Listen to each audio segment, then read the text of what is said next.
علیکم ورحمۃ اللہ وبرکاتہ ټول ملګرو ته سلامونه نیک هیله احترامات تاسو روغ تاسو همدرد امیر جاوید یم ګرانو ملګرو سره تاسو ته پته د روژې مبارکه میاشت ده او په هغې روژې مبارکه میاشت کې هم داسې ظالمان شته چې د الله د کور نه غلاګانې کوي. په دې سیټ کې به دا ویډیو تاسو ته چلیږي ګرانو ملګرو.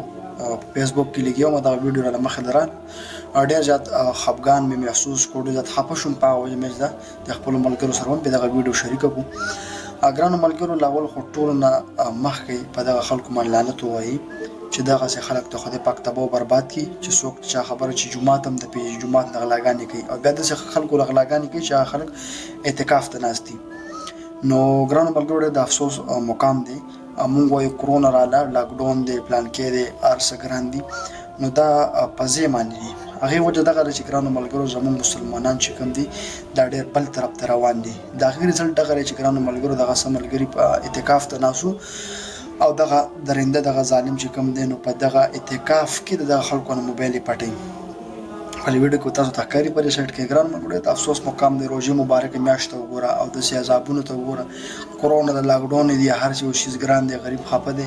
نو د هغې وجه ټوله دغه ده چې داسې خلک په ملک کې دي. نو ګرانو ملګرو خدای هم خوشحاله او آباد لره. دغه ویډیو مې غوښتله چې تاسو سره شریکه کړمه.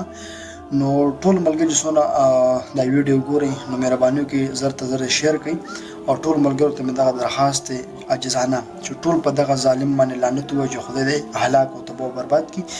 چې او بله غټه خبردار ملګرو زموږ په ملک کې چې کوم دی اسلامي ریاست نشته دی. چې اسلامي ریاست وي زموږ په ملک کې یو غل چې کوم دی تر ایثار کو په چوکه کې ځوړند کړه، قسم په خدای که یو قسم غلط کار وکړي یا به یو قسم غلو نه کړي. خو اصل کې زموږ په ملک کې چې کوم دی نو دغسې نظام نشته دی. پوه شو چې دغسې نظام وي نو انشاءالله چې یو قسم هم بیا غلا نه کوي. ډېره مننه. الله خوشحاله او آباد لره. الله په امان.